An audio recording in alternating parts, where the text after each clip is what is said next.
I grew up, I would say, with very little comment. I mean, we were fully aware of both Judaism and its history and of the threat by the anti-Semites who had been around quite a while. Hitler came in the early part of the century. But there was plenty of anti-Semitism in Austrian politics before he came.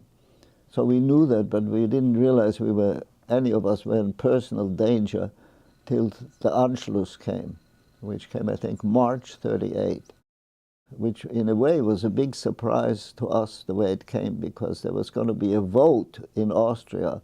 Did they want to join Germany as the Nazis did? And I was very excited. They're going to vote. Are they going to vote at Anschluss, yes or no?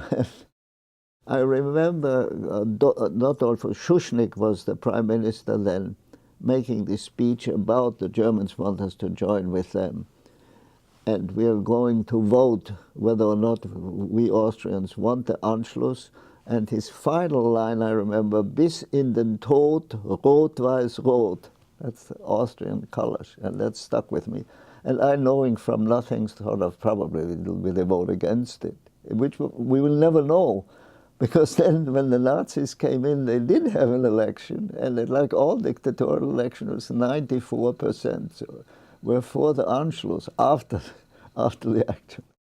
The German troops marched in, no election, and no shooting. So it was a bunch of, I don't know, 12 German soldiers marched and took over. And from that point on, they essentially had absolute control in Austria.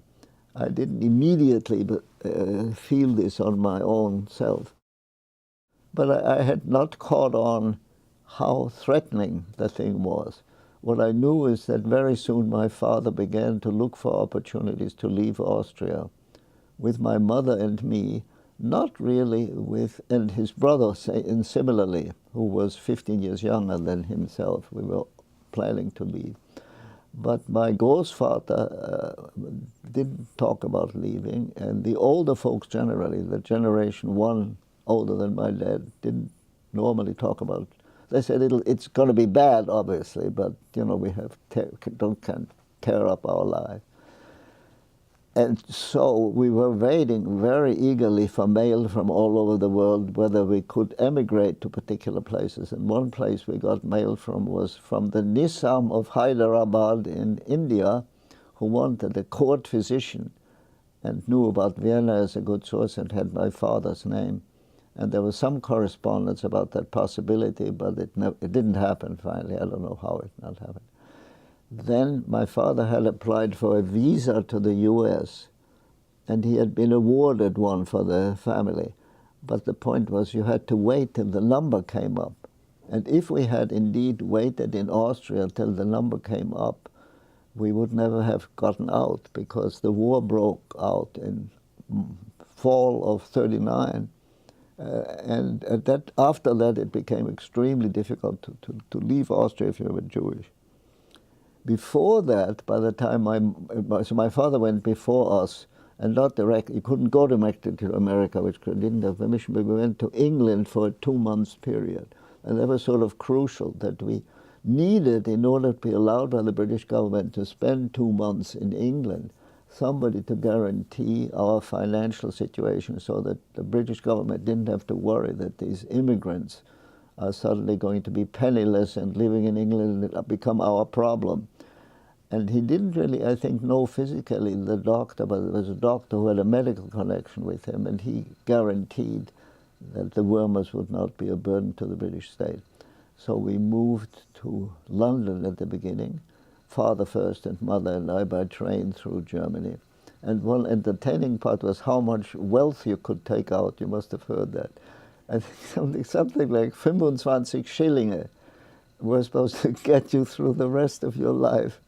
And no gold, jewelry, or valuables, which my mother gave to this baby nurse I had, who was a Catholic, and she promised to hide it in their home. And so that stayed during the war.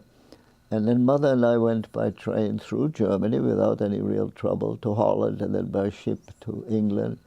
And then we had an amazing charitable experience. There were a bunch of non-Jewish British ladies three maiden ladies called Alexander, the Mrs. Alexander. I don't know what connection they would have had with Judaism, but they invited us for a week as their house guests, which for me was striking because this was three ladies and six maids, uniformed maids, and the upper crust British society. And she then systematically did that for a lot, those people, for a lot of incoming refugees. And then the second half of our stay in England, the war was approaching, the possible war with Germany. So they took women and children under their care and put them in a house in the countryside, which they also owned. So mother-in-law, well, their father stayed in London. But the war started in fall 39, and the bombing started later anyway, so we left from England late in 39, mother and father, the three of us, on a boat from England.